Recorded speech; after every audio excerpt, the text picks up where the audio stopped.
Welcome, everyone, to episode 287 of Just Joshing. I am your host, Joshua Pentalaresco. I write stuff in podcast 2. Today, Jenni Merrifield joins the podcast. Now, Jenni is the head and running VCon. VCon is a very, very prestigious science fiction convention based out of Vancouver. We have a really good talk about the con and where it's going in the future. And for 2020, guys, there's a big announcement in this one that I think needs to be said. It's an interesting part of the conversation for sure. But VCon definitely was a bit of a magical con for me last year. I got to meet Spy Robertson. I won my Aurora there, so I was really thrilled to actually do this conversation. So thanks, Jenni, for coming on and doing the show. We also have a talk about some other things as well. Now, before we get to the conversation, I want to get to a couple other things. First off, I want to talk about Jeremy Berkeley. Jeremy is the co-host of the Third World podcast with Kevin Weir. They do a great podcast where they actually create their own worlds and do generation about it. It's a really, really cool show. I've been on it myself once or twice. I hope to actually go on a second time before I move away to BC.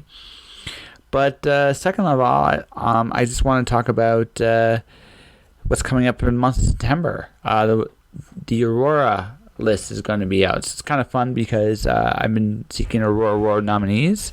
The Auroras are now. This podcast is nominated for the Aurora. So if you want to take a vote, if you are on the Aurora, if you can vote for the Auroras, I encourage you to do so. If you want to vote for me, that's great. You want to vote for any of my competitors, that's great too. The important thing is to spread the fact that there's Canadian excellence literally in the world and in this category. There's some great books from Lights of Fonda Lee, Greg DeLuey. I'm hoping to get Craig on the show real soon.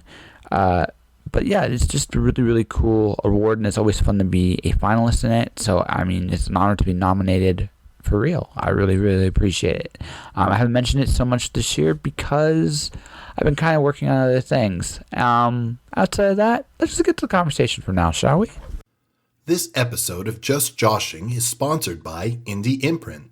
Indie Imprint supports creators by creators. Whether you are writing a book or creating a video game, Indie Imprint works with its clients to produce, edit, and present their projects to the world. For more information, check out their website at www.indieimprint.com. How do you know Ellen? Ellen, she's my editor. Cool. I met her through Pat Flowing. Myth Hawker Books at When Words Collide, I want to say 2 years ago, but it might have been, 2 years ago. And the thing that impressed me about her was, she's very passionate about what she does. Like, the one thing about her that I really, really admire is her passion is through the roof. I interviewed her for the podcast. I interviewed her for my podcast way back when I was still in the 100s. I'm closing in on 300s. So I was around 150, 160 when I interviewed her. And she really impressed me. As like that's when I really got a chance to actually talk to her about how passionate she was in terms of what she's doing, why she's doing it. And she's someone I wanted to root for. And she became, at that moment, somebody I wanted to work with. Right. So this year, she edited my first novel, The Cloud Diver. And I know I made her laugh a little bit because my novel's a little silly, like as in very silly. But that's It's kind of silly like Good Omens or Hitchhiker's Guide, or silly like what kind of silly? Well, it's not quite as sophisticated as Good Omens. I'm not that good. I'm not that good. Okay, so the plot basically is, I'm just going to let you know, the recorder is on, so that's fine. Yeah, okay. So the plot basically is, I have the cloud today, it's going to be our archaeology tomorrow. And I really like that idea, because we're unique in the sense that everything's recorded a lot more now. So, we can guess that Tutankhamun was an asshole, but we actually don't know for sure, right? It's just pieced together based on what we know. Right? We don't, in the future, when we look at archaeology, there's a real science fiction concept with the fact that we can actually look at people as a whole, right? And the fact of the matter is, that's an interesting thing going forward. So in the future, a very, very cowardly, wussy character follows this girl with a gunblade into the cloud and gets a file that everybody from zombie mobsters to unicorns that part rainbows wants. And everything in between you can possibly imagine. And his only salvation is the girl with the gunblade, who may or may not like him very much and may want the file for her own purposes. Right. And that's it. It's funny. I think, give you an example. When they first meet, Gunblade has a gun to his head. It's like, and I think one of my favorite lines in the entire thing is, "You're going to tell me who you are in 5, 4, 3. I've been playing for life." I said in a "please don't kill me" voice. And that's literally a line in there. And that's the kind of humor it is. It's very, very funny. It's very dialogue driven. Yeah.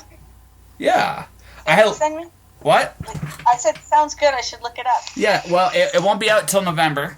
All right. But it will be up. It's basically, if you like video games, if you like the old, especially if you like the old JRPG dungeon kind of thing, if you if you love that kind of stuff, like, this will be for you. It's The Matrix meets Indiana Jones is my elevator pitch. Oh, awesome. Yeah, because that's what it is. That's literally what it is. And book one is the intro to the world. Book 2, I make it that the world is run by corporations, because that seems, the way it's going. The way things are going, yeah. So the first corporation is called Void Life. The second corporation is called Chimera. Chimera deals with body modification. Okay. So the first scene in book 2 is him getting punched in the face by a gentleman named Hate Music. The guy had modded himself that his music reflects his mood. So when you meet Hate Music, right, he's literally, you hear the lyrics are a rap, like a rap beat, right? Something along the lines of Cop Killer, something along those lines, right? And then towards the end, like, Hate Music gets a little bit of an arc in this story. He goes from hate music to love music and all the music in between. So, yeah, so there's going to be so there's going to be death metal music, there's going to be jazz music, there's going to be his name evolves as his mood changes, going from one end to the other. I see. Yeah. That's cool. Yeah. This is me. This is how my creative mind works. I tend to look at things kind of like, how much of a mess can I make and it still be fun? Right. That's cool. Well, I'll have to keep an eye out for it. I'll talk to Ellen and get her to let me know when it's coming. Cool. Ellen can tell you what the book's all about and all the wonderful gruesome details, because she had to take me apart and put me back together again. Cool. Actually, the thing I really hate, although this is actually a compliment to her, she actually made a scene better. My original draft had the unicorn that fires rainbows talking wingdings. Okay. Right? I still like that, but she actually came up... So, without spoiling too much in the future, I'm actually using the unicorn to explain evolution. I'm not gonna give away how I do that, but I do it in But the way Ellen actually said, you should make this a description. I wasn't so sure about it, and then I read hers. It's like, well, shit. This actually leaves room for more jokes. Yeah. Dang it! I hate it when she's right. But that's why you pay her the good bucks. That's right. So, anyway. No, how you doing? I'm good. Thank you very much. Yeah, nice to actually meet you. I was at VCon last year. Oh, you were? Yes. I was there for the Auroras. I won. You did? Yeah. Amazing. I know. Yeah, that's great. Was it a short story or what was it? My podcast won. Oh, your podcast won. Oh, that's cool. That's awesome. Yeah, I was kind of shocked. I was the first award of the evening. So it's like, I won. You're like, what? I won? And then... Well... you're like in that bath for the rest of the show. Well, I had booze and cake. I had booze and cake for the rest of the show. It's not a bad... I won an award and had booze and cake. It's not a bad way to enjoy your evening, No, exactly. Yeah, I won first, which is like sweet. And so no, so I went to VCon. I met Spider. Actually, VCon, 2 really magical things happened to me there. That was one. The other one was I met Spider Robinson. Yes. Yes. Yeah. Is he going to be there this year? Well, he likes to come whenever he can. He often will just come for like one evening because there's this Beatles sing-along that he and some others who've been attending VCon since forever go to that put on. Yeah. And sometimes he just comes, does that, and then leaves in the morning. No. And then sometimes, and particularly now, I mean, since his health hasn't been the greatest and all that kind of stuff. So there's always a chance that he'll show up. For, I owe him. To do the Beatles sing along, he will. Yeah, but well, because I owe him a drink. Well, there we go. Yeah, I owe him a drink. He was interviewed on my podcast earlier this year, and it opened some really big doors, and I owe him a big thank you for that. Cool. Yeah. I'll always be grateful. So that's why VCon's kind of magical for me. Yeah. Right. I mean, that's the things about VCon actually is that we're all about the connections and the community. Yeah. So, even at core, every pro was a fan first. Oh, yeah, absolutely. Right? And so we want the pros to feel just as much as a fan as all the other attendees. And we want it to be, you don't have to sit behind a desk and have a huge lineup. And we don't, we want people to just wander around and start conversations and meet people. Like you said, you met Spider Robinson, right? Yeah. And you all drink and wherever it was, whether it was hospitality or the bar or whatever, in places like San Diego Comic-Con or even Emerald City Comic-Con, you don't get that. There's a line drawn between the pros and the attendees, and they might have an event that you can pay a little extra for to meet some of them in a more relaxed environment, but it's a special thing and there's a limited number, and it's still the pros are the pros and you are the attendees, and we're like, yeah, no, everybody's everybody. So well, you have the luxury that you're small enough to get away with doing it. Yeah, you're right.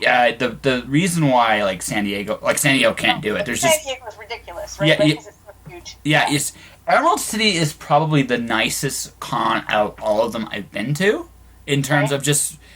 I heard the only one that's close to that is the one in Charlotte, North Carolina called Heroes Con. It's a fun little con that a lot of people I know go to, and it kind of feels like a smaller, more relaxed, condensed convention, right? Yeah. Right. But when you get right to, but Emerald City is just too big too. It's gotten to that point. It's gotten to that point where there's just so many people. If there wasn't a dividing line, at least a little bit. Yeah. But it's interesting because, as an example, so there's Norwest Con, which is down in the Seattle area, and it actually started because there were a number of people from the Seattle area who used to come to VCon, and they thought it was cool, so they started their own.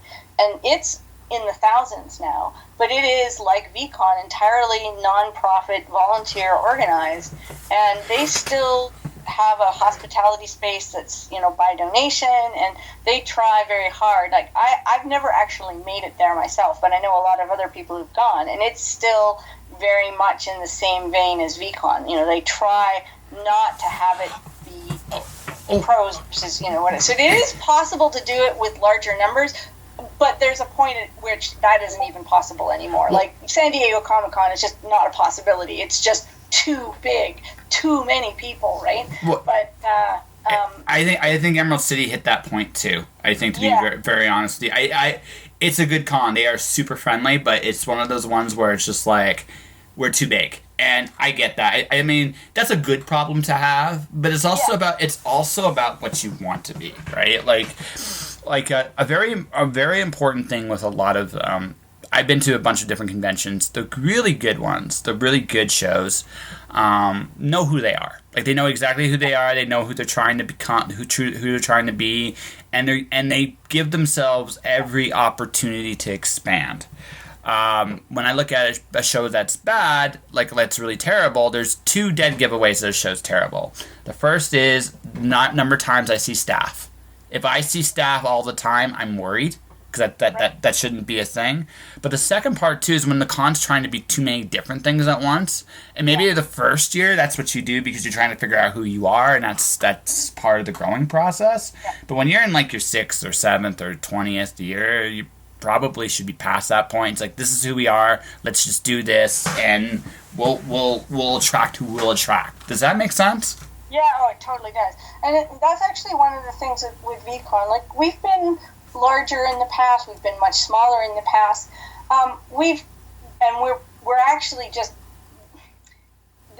probably don't put this in the podcast. I'm just going to mention the fact that due to the increases in the cost of function space and all this kind of stuff, we found ourselves in a bit of a financial pinch, and we've been doing a lot of fundraising.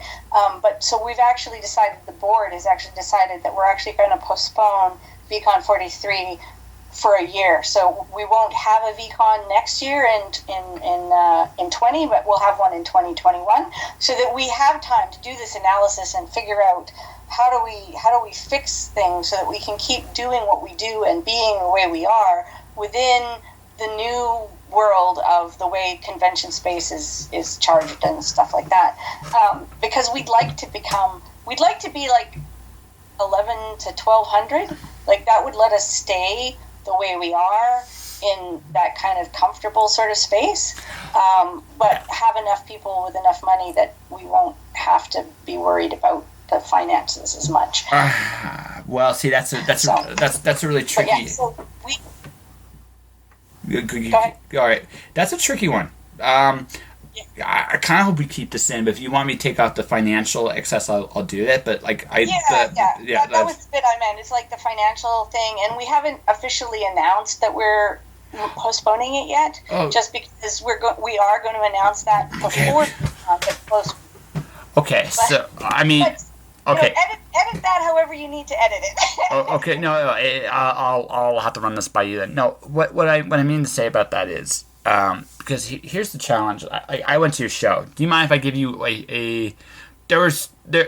some of the errors were small. There were lots of errors last year. Yes, I think last year was unusual because we started making changes that we need to make because of the change in how function space has gone up and various things, and because it was the first time we had to do these things in a different way, we didn't really know what we were doing, and mistakes were made. Well, absolutely. I actually the one I felt really bad for, and although. So one of the feature authors I know was a little miffed because none of his books were there. I'm not going to name names, but I understood his frustration there a little bit. Oh yeah. Yeah, that was. That's normally something that we make sure happens, but because of all of the various things that kept going wrong on the lead up to and at there, it was one of those things that slipped through the cracks. Absolutely. Yeah, like I said, I understood why he was miffed. That's all I'm saying. I understood. Yeah.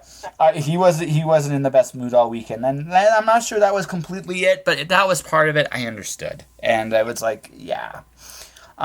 It is how it goes. I mean, these things grow and they change.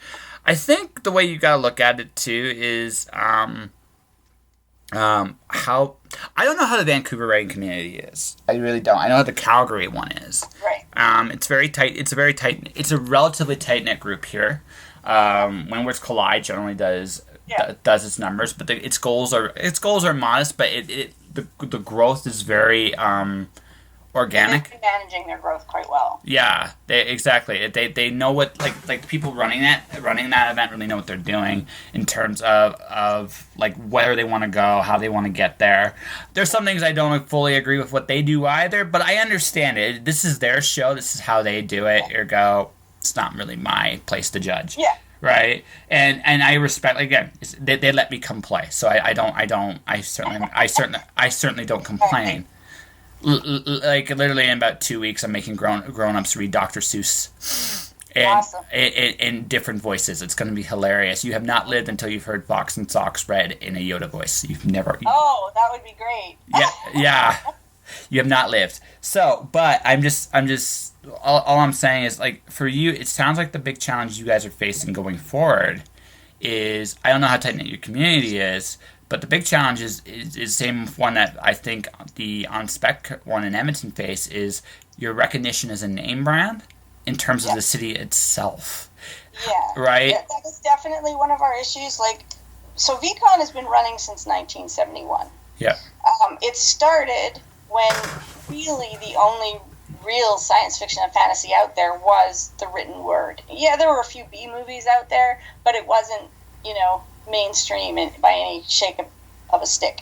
And by about VCon 6, I think, Dungeons and Dragons had come out, and so they started having games of, role-playing games and then board games and that kind of thing, and they sort of developed from there. There was this small break in where, again, for financial reasons, the organization stopped holding VCon for 2 years, maybe 3. I can't quite remember for sure, but and then they brought it back. And a lot of the people who come have been coming since the 70s. And that's one of our big things that we've been trying to do over the last little while, is bring in more younger people, because if we don't bring them in, then it's just going to die, right? Well, absolutely. And the problem, of course, is that the younger people are more used to the big gated events that are all about the popular media and, getting actors and voice actors and all that kind of thing. And VCon has never been that kind of an event and doesn't really want to be that kind of event. We do have a strong focus on authors, and always have, obviously, from the beginning, and we still have a strong focus on gaming, but we don't pay appearance fees. And so we can't get the big name media people, because they won't come if you don't pay. And most of them won't. And even the really big name authors are harder to get, although not always. Like, we had David Weber a few years back, because he was like, I totally will come, because, you pay my airfare and hotel fee, and I'd be happy to come. But that's not always the case, right? So, okay. Well, there's two ways. There's two approaches you can look at this. Okay, and this is just my. Take these as humble suggestions, because I certainly don't know the lay of the land of the con. Right. Number one, so you talk about games. Like, how connected are you guys to the gaming shops and stores in the community? It's a question I'm asking, because what you could, one of the ways you could actually drum up interest without actually making a major investment into what you're doing is you go to the local thing, say you're going to hold like a tournament, like something that's relatively easy and cheap, and you can get a different, it's a little bit of a different crowd than what you've gotten into in the past, but an argument could be made, like in terms of authorship and how medias are a lot closer together, especially if you look at like video games. Especially like there's a lot more storytelling that's a lot more sophisticated. I mentioned right off the air before we started, like, I'm a big Persona guy. I love that story, the story arc they do. That's a sophisticated story for a video game. Yeah. And like I said, and it would, I think it'd be one of those. I'm not saying necessarily that game in particular, but games like that would cross over very naturally with what you're doing at VCon, right? So we actually have, we started with obviously role-playing and board games, but we have had a console gaming space since 36, so whatever that works out to, 7 or 8 years, because we had a 0.5 in there. And so we do have a fairly... there are a few organizations that are, companies, gaming stores and stuff that we do have some association with. Another issue that we have, and this is related to the trying to get more young people involved, is bodies, people. Actually, the people who are involved at, like right now, organizing and getting things done, we need to find more people who are willing to volunteer for that part of things, and because that's what we want to do. We want to be able to have people who run tournaments outside of our normal events, who work with the gaming shops, who work with clubs and groups, and get them involved. But we literally don't have enough bodies to cover off everything that needs to be covered. You might be. You might be able to get the game stores to do them themselves. A buddy of mine ran an event here called Geek Moot, and what he did was. We were friends with some of the gaming shops in town, so we got one of the game shop owners just came out and was running tournaments on his own. Right, we gave him the space. We gave him the space to do it, and we gave him the platform. Like you gave him the platform to sell what he was going to sell, right? But what ended up happening was he did okay. It wasn't again, but he did it himself, and the reason I'm bringing that up is.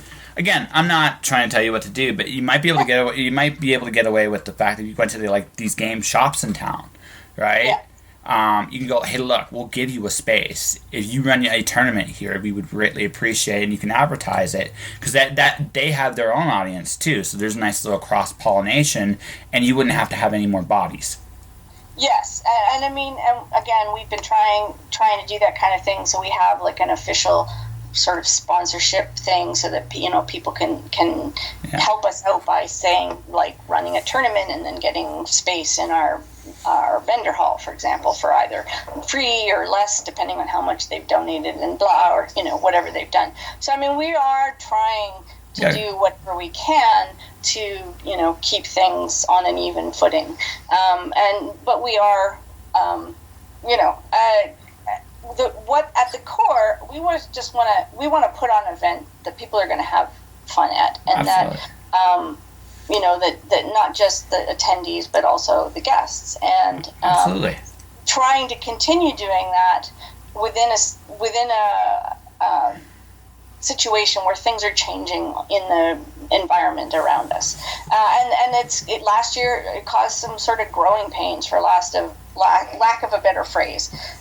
This year, we're going to overcome the problems that we ran into last year, because now we know what they were.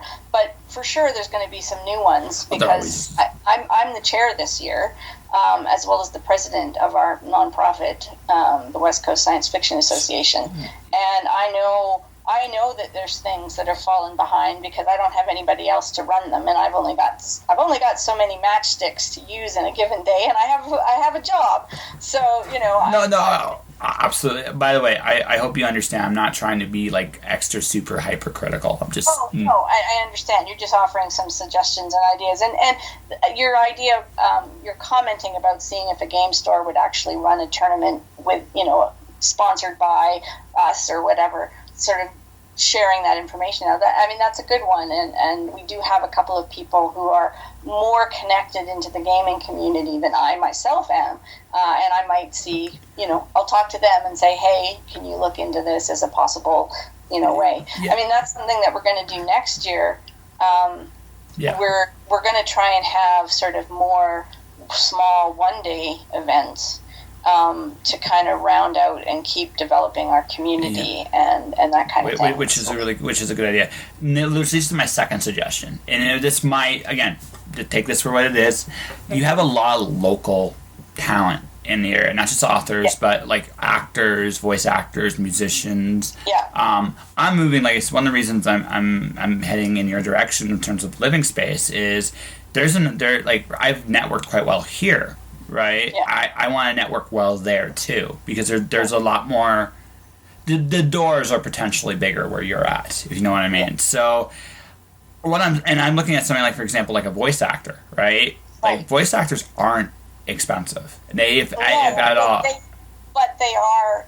So again, we don't pay appearance fees. Oh no, I get you. I get you. We also don't. We can't guarantee autograph sales or anything like that. It's just it's part of our DNA, and it's interesting because the West Coast Science Fiction Association acquired the IP for another event that was held here for a while that was done by a nonprofit, but their nonprofit kind of fell apart, and they were like, do you guys want our IP? It's called Northwest Fan Fest, and we haven't had an opportunity to bring it back since then, just because we've been struggling just with VCon itself.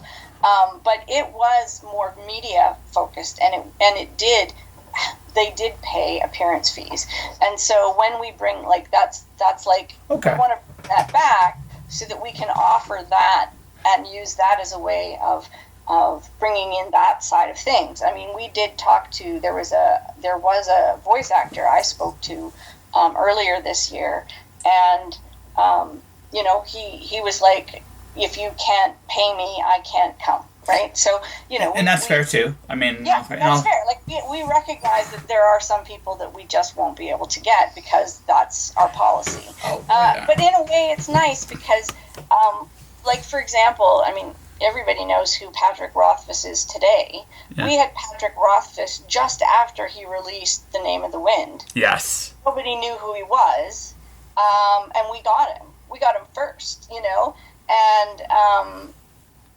He's now one of our past guests of honor. He could come anytime he wanted, and we introduced him to so many people who then read his work and were like just blown away. Which is what a convention like this is supposed to do anyway, right? It's finding those gems that nobody else knows about because they're brand new. Absolutely. Or, that kind of thing. So absolutely. It's like, or they've only done self-publishing, but they deserve to do better or whatever, right? Most authors, most people I interview, honestly, that's the absolute truth. Almost every one of them deserves better. That's the honest. That's my honest assessment. The people I know, like Ellen, definitely deserves everything she's getting and more. She deserves way more than what she's getting, to be perfectly honest. Christine Perron, someone I really like out there. Tyner Gillies is another guy I really think is really good. There's a ton of talented people out there. Graham Darling is also sweetheart of a man, very sweet. Being Canadian too, it's like we try to make sure we have at least one guest that's Canadian, because the Americans get all of the whatever, right? And like let's give our own people some bumps up when we can. And I mean, we obviously do bring, Patrick Ruff is an example. He was American. Absolutely. But, the more we can bring national people into the views of others, the better. So. Yeah. Well, it's just one of those situations where, how do I going to put this? I've said this many times on this podcast. Canadians are some of the most talented people on the planet, and the biggest problem Canadians have is they don't believe it. Well, that and the fact that most people think that those of us who are successful are actually American. Like all of the famous comedians, right? All the people from SCA, or the that's the wrong acronym. That is whatever. But like and Eugene Levy, and those guys, they're Canadian. Well, yeah, no, it's one of those. It's one of those really fun things. Like, if you look at American pop culture, you have people like Evangeline Lilly, you have people like Michael J. Fox, you have people like Mike Myers, right? Nathan Fillion, these are all Canadian. But the thing is, they went to the States not necessarily because they wanted to, but because the opportunities they were looking for weren't in Canada, right? So. I've lived in the States. The one thing they do well down there is they do have platforms that are big enough that people can notice. And I think, and it's one of those things. My podcast has become a platform. I recognize that, so that's why I always try to even though same thing. Not all my guests are Canadian. My guests are. I've had a guest from Norway. I can't actually believe I said that, but I've had a guest from Norway. So I've had guests from all over the world, but the majority of them are Canadian. And there's a reason for that, because if I don't build the people around me, who will? Yeah, no, exactly. Yeah. And so that's kind of what we're looking for people who are not necessarily, they could benefit from being introduced to other people. Absolutely. And, but then also when we can, bringing in people that are, perhaps like we had Charlie Strauss last year, who I believe is who you were speaking of earlier. Yeah, so I was trying to be very nice, not to step on toes, because I knew. Yeah, no, we were aware of that. It was one of those things where we went smack, the palm on the forehead, like, oh crap, how did we miss that, right? Not because it's normally something that we make sure is taken care of, and it just didn't happen for way too many reasons. Like I said, going back to the very beginning, if it was not for him kind of blowing me off, because I was supposed to interview him for my podcast, right. I wouldn't have interviewed Spider. So I looked at it like I kind of won in the long run. Yeah, but, every cloud is a silver lining, right? Well, it's okay. So like as an analogy, it's like getting dumped by a pretty girl to find a prettier one. So with all due respect to Charles, he's not Spider. Yeah. Right. Yeah. Right. So that's just kind of that was kind of. So it was like, you're not interviewing Charles Strauss this weekend, but you're going to get interviewed Spider Robinson down the road, and you're like, okay. Yeah, I'll take that, right? And so again, it's not even so much silver lining. It's like I one thing I've learned in life is that if you don't get an opportunity working out your way, there's no point. You can be miffed about it. You're going to be miffed about it at first. But eventually, once the disappointment's gone, you realize that opportunity wasn't meant to be yours. Yeah, it was meant to be somebody else's. And you know what? That's the way it is. It's not about how many opportunities you get. It's about what opportunities you're smart enough to take advantage of. Yeah. Right. And also, the other thing they say is you get to choose how you feel about something. Always. Right? So sure, it'll be a little annoying first, but you can choose to continue to be annoyed and then not notice the other opportunities that are around you, or you can choose to be like, okay, well, now that I don't have something to do, what can I do instead? You know. So. Exactly. No, and that's kind of where I'm at, right? I've learned a long time ago that I've had some very unique opportunities in this life, and I've learned that that you can't really control when they come your way. The only real question is, are you smart enough to see them for what they are, and go for it and see what happens. Yeah. That's it. And yeah, totally it. Yeah. So let's talk some fun stuff before we wrap the interview up, and that is, what are you a fan of? What do you love? What am I a fan of? Oh, okay. So my very first serious fandom was Star Wars. Okay. So I was 10 when the first movie came out. And it is my favorite. To this day, it is my all-time favorite movie. With all of its cheesy special effects now, you look at it and you're like, hey, listen. Oh my God. But still. It's a great movie. It still is to this day. It's still one of the best. Look, there's nothing wrong with heart, right? And that's the one thing the first Star Wars movie definitely had, was a lot of heart. Yeah, and I really wish that they would redo the scene with Han Solo, because damn it, he didn't just shoot first, he shot only. But in any case, so that was my first fandom that I was big on, but I didn't really follow that up. I also started playing D&D when I was that age as well. I got the red box set for basic and expert, yada yada. So those were kind of my first introductions. We watched Star Trek a little, but not much. It wasn't like a big thing in the house. But my reading gravitated towards science fiction and fantasy. So I read some Heinlein, and I read Arthur C. Clarke when I was in high school, and all that kind of stuff. Which Heinlein era? I should ask that. So my favorite Heinlein is Friday. Okay. But I've also read, like The Cat Who Walks Through Walls, and yeah. So I mean, I've read a lot of them, but they've all blended together with various other things. But the next real serious fandom that I stumbled into was Harry Potter.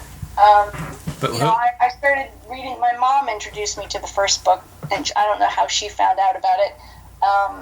But I have 5 different versions of the Harry Potter series, and I have a box that's about 2 foot by 2 foot by 2 foot, which consists of little drawers that have every movie, including back, stuff that's all about the back history of like how different shows were done, and the special effects and all that kind of stuff. It's your jam. What? It's your jam. Yeah, it's my jam. It was my jam. So that was sort of my next thing. Then I'm a brown coat. So I'm a Ravenclaw. I'm a brown coat, so I'm a big fan of Firefly Serenity. Although I didn't watch Firefly when it was originally released. I saw it. I got into it after the fact. I don't play D&D anymore. I play Pathfinder. I did play D&D 3.5 for quite some time, but that's why I stick with Pathfinder, because I have all the stuff I own now. Goes with that. And right now, I am head over heels in love with Good Omens. I read the book in the 90s. It's always been something I've enjoyed. It's like one of those books I go back to every 2 or 3 years. It's a brilliant book. It is such a brilliant book. I haven't seen the series. I've read the books. You haven't seen the series? Oh, No. So let me tell you something. Like, I'm not like a lot of people make fun of me for this. I'm not mature enough for Netflix. I recognize this. So but it's not Netflix. It's Amazon Prime. It doesn't matter which one. It doesn't matter which one it goes by. I'm not mature enough for it. Let me tell you why. So when I got into the digital stuff, I remember watching Daredevil. Daredevil's a good show. Great show. I binged that. It's like, okay, it's a great show. I can binge that, and I don't feel bad about it. When you binge Kill la Kill, you realize you have a problem. What was it that you binged? Kill la Kill. It's a Japanese. Kill. I've never even heard of that. No, it's okay. You don't need. I don't need to. I shouldn't Google it. Okay. No. You can Google it if you want. It's an interesting show. It is weird. It is. It starts off like a battle anime, and then it evolves into like Invasion of the Body Snatchers. It is a wild anime. It really is. But it's not a great anime. It's not Death Note. It's not Code Geass. It's not Fullmetal Alchemist. It's not a great show. And yet I still binge watched it. But you and everyone else. I mean, like, I'm not an anime person myself, so that would never be me in that particular case. But, like, I've tried. I just don't get anime. I just can't. It's not is the best I can do. But I'm not a fan of that kind of anime. That's my point, right? Well, I binged it. I was like, I can't do this. I can't do this anymore. But the thing that's nice about Good Omens is that it's exactly 6 episodes. So you know what you do is you sign up for free for the 30 days trial. You watch the show and then you cancel, and you never have to pay for it. You've seen the show. Yeah. I think. So that's my current thing, and it's funny because until May of this year, if you'd asked me, I would say I'm not. I don't do fan art. I don't do fanfic. I don't read fanfic. I don't look for fan art, right? Like, I remember when the whole fanfic thing with Harry Potter was kind of a thing. I checked out a couple, and I maybe read a few chapters of it, and I was just like, this isn't for me, right? Like, I wasn't interested in the Slash stuff, because I just wasn't. And they're teenagers, and it was just, and the whole, I just didn't get it, right? Like, I was like, whatever, that's not my thing, right? I didn't even realize that Good Omens had an online fandom until recently, because it just exploded because of the series, right? Well, so the thing, though, is while I was looking up stuff about the series, which I totally love, watching, is I discovered a hashtag that's called Ineffable Husbands. Have you heard of it? I've heard of the hashtag, but I haven't actually looked into it. So apparently, and this goes all the way back to the original fandom, Ineffable Husbands is this idea that Aziraphale and Crowley, the angel and the demon from the story. You've read the book? Oh, I've read the book. Yes, I know the book. So they are in love with one another. But then because of their and it's not explicit. It's if it's there, it's implicit. Like it's subtext, right? That they have this relation, and the way they banter is like the married couple, and the way they argue, and they kind of have like a absolutely, let's do this, let's run away, and then he's like, no, I can't, we're on opposite sides, and it's like a breakup and all this kind of stuff, right? And so this idea of them actually after the fact, when everything's kind of calmed down, that they're no longer, they're on their own, they're on their own side, they're no longer beholden to heaven and hell, and it gives them that opportunity to express their actual love for it, rather than holding it in because of worry about whether it's they're worried that they can never be loved, or whether that he can never love, or whatever.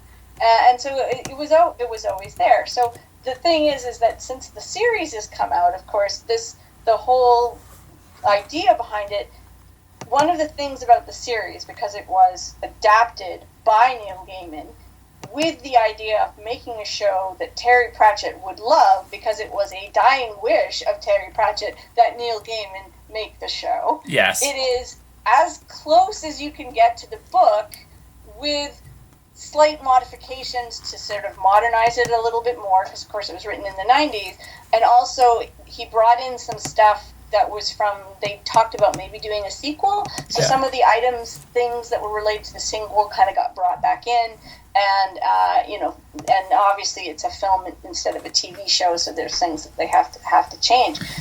But one of the things that he did is he made it far more. It's still not stated outright, but it's far more obvious that there is this subtext of the two being in love with one another, to the point. And even in the book, it talks about the fact that when you first meet Aziraphale, most people think 3 things: that he's British, that he's intelligent, and that he is as gay as a tree full of monkeys on nitrous oxide.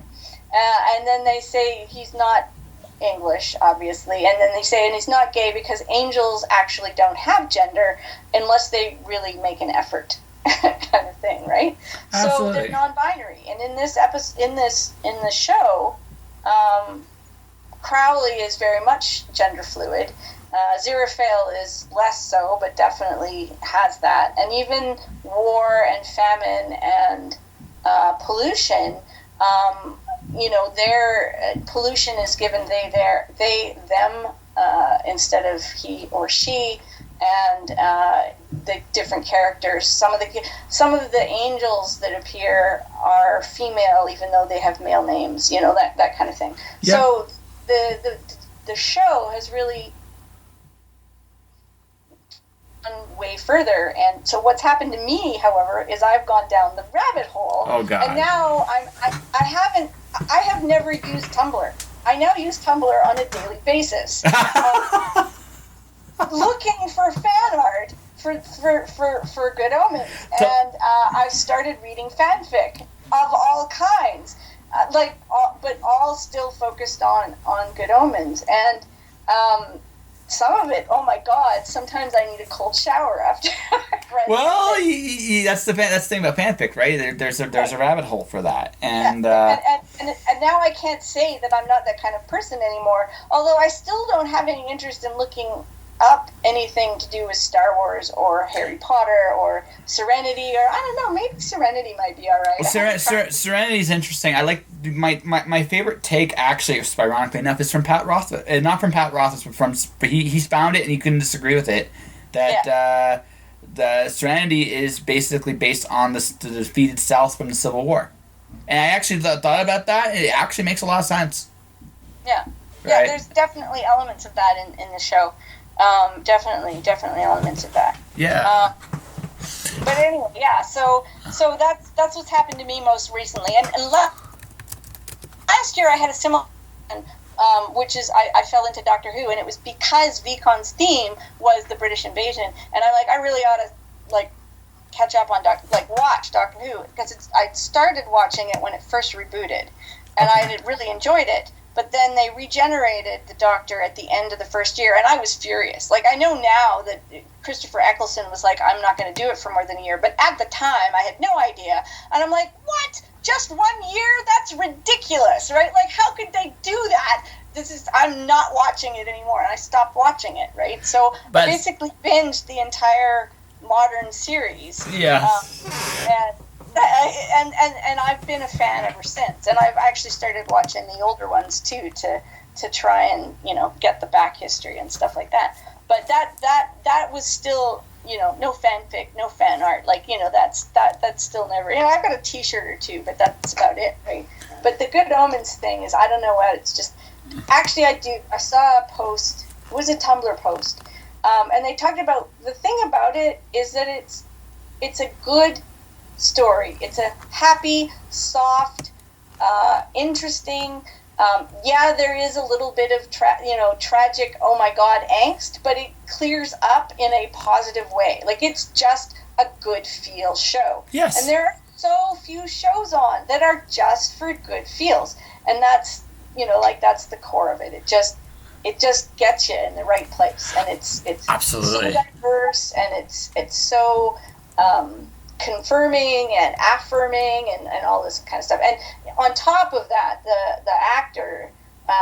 the actors, particularly Michael Sheen, who plays the angel, he's on Twitter, and he's literally, even if you don't mention him, he'll sometimes see a post that you put up and he'll comment on it, and Neil Gaiman is also out there, commenting and promoting people's comments and just interacting with the people that are their fans in a way that feels really real and really genuine.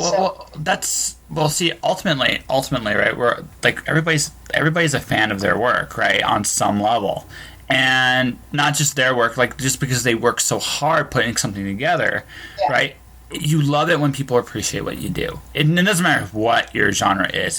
That's just how it is, and not everybody gets that luxury in the arts at all. And so when you see fanfics, when you see all that, you're flattered, you're genuinely flattered for it, and in a good way, in a fantastic way, and that's what everybody hopes for. Yeah, I mean, sometimes the creators don't feel flattered, and that like, for example, the Sherlock fandom, their sort of big slash is, they call it John Locke, right? Is the fact that between Sherlock and John, that there's more than just the relationship there, that is a friendship relationship, that there's a deeper thing, and the originators of the show were somewhat opposed and like, poo-pooed and just was like, whatever, we're that's wrong kind of thing. Whereas in this context, Neil is like, you know what, this is this. I know what was intended, but you have your headcanon, and everybody's headcanon counts, right? Your story isn't, stories before the series came out. The fact that the series comes out differently does not negate what you wrote before. Well, not just that, but also just the simple fact is, I mean, art's open to interpretation, especially once it's public domain. It's open to it, and that's just the way it is. Look, somebody, like when I released my novel, someone might think it is the worst piece of shit ever. That's part of the game, right? Whether I want it to admit that or not, there's always that risk, right? Yeah. Right now, but on the put it out there, and then you don't know where it's going to go. Exactly. So if it's the fact that it's out there and going somewhere, yeah, that's great. The worst thing is when you hear nothing, because then no one actually cares. But even if someone's interpretation is different than yours, it's hilarious, right? It's totally what's the term? It's not hilarious. It's flattering, because it means it's your work touched somebody in a good way. Yeah. And sometimes actually, I know I've heard authors say that they've read analysis of what somebody else has done, and then they've come away going, "Oh my God, they're totally right!" Like, like they didn't even consciously realize that that's what they were doing, but in retrospect, that is exactly what they were doing. Oh, there's always stories behind our stories. That's just the way it is. And sometimes we don't even know the stories fully, our own story. Sometimes we do. Sometimes we don't. And sometimes people will show you something that you're like, that's damn cool. And other times people will show you, be like, I don't think that's what I went for here, but still interesting. And but that's the best thing about art. Art's always... There's two things about art that are generally great. The word good is relative. It just is. And then the second part about it is what you take away from it, right? Yeah. What you get from the art that's out there. That's always fascinating. Yeah. Very true. All right, Miss Jen, I think we have a good interview here. What do you think? Sure, I'm good. I mean, is there anything specific? I mean, we talked about VCon quite a bit at the beginning, and my podcasts are casual conversations. They go whenever and wherever. Wherever they go. Yeah. Where they go. So I look at it like this: people got a sense of who you are. Oh, there we go. Right, and that's really the goal. Anything you'd like to promote, I'm going to give you the opportunity in just a minute. But so here's the deal. Talk about the next show, what's going to happen, and how can people find you? Okay. So VCon 43 is going to be held in Richmond, British Columbia, October 11th to 13th. That's the Canadian Thanksgiving long weekend from Friday to Sunday. Our website is vcon.ca, so vcon.ca. Tickets are a little bit less expensive if you buy them online. You can buy them for the weekend, or you can buy one-day tickets as well. We have a Facebook page. It's facebook.com/vcon.canada. And we sometimes offer deals with promo codes and stuff, so keep an eye on that if you're interested. And that's us. Our theme this year is superpowered. So obviously a bit of an emphasis on superheroes and supervillains, but also supercomputers and super geniuses and superconductors and super glue and supernatural, and anything that's superpowered is fair game. Fair enough. All right, and Twitter, Instagram, anything like that? Twitter is at VCon, and we do have, I think we have an Instagram account, but I don't think anybody's on it right now, so it's pretty boring. Oh, okay. But yeah, Twitter usually gets Facebook is the most commonly active. Twitter would be the second most commonly active, and those are the key things. We have like I said, we have a website and we have a blog, which is also updated from time to time. So yeah. All right. And then our parent nonprofit, the West Coast Science Fiction Association, we put on other events as we can, and wcsfa.org. Alrighty. And that was my conversation with Jenni Merrifield. Definitely a big announcement about VCon, but do remember to attend this October. I will be there. It is Thanksgiving weekend. You definitely should check it out if you're in the Vancouver area. It is a fun show if you're a science fiction fan in general. There's lots of cool things going on at all times there. VCon's a cool event. It always will have a bit of a special place in my heart, and I'm looking forward to being a part of it this year as a presenter for the first time ever. And that will do it for this episode of Just Joshing. You can do a lot of different things to support the podcast. So let's talk about my sponsor, Indie Imprint. They have a lot of things going on. There's a lot of books from some great authors. There's video games. There's music. They're a big part of what I do, and I'm thankful for them big time. So definitely check them out, indieimprint.com, for those who want more information. You can support this podcast a number of different ways. You can subscribe to it on Podomatic, Google Play, Spotify, and iTunes. I'm on all those platforms and soon be on more. Anywhere you get your podcast, leave a 5-star review. Let people know it's out there. Let the word spread. You can vote for me for the Aurora, as I'm a finalist for the Aurora Awards. Definitely honored to be there.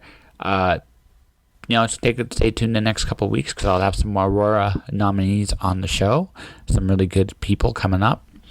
Outside of that, my books, Watchers from Dance and Wandering God, Kirsty Merrifield Publishing. I always have contests, do giveaways. Check out the link at the below. Click on it. Add your email to the list. If you're in Canada, United States, you're eligible for everything. If you're worldwide, you are eligible for some other things. So, that all said, thanks for listening. Stay inspired. Keep doing your thing. And I will talk to you guys next time. Josh.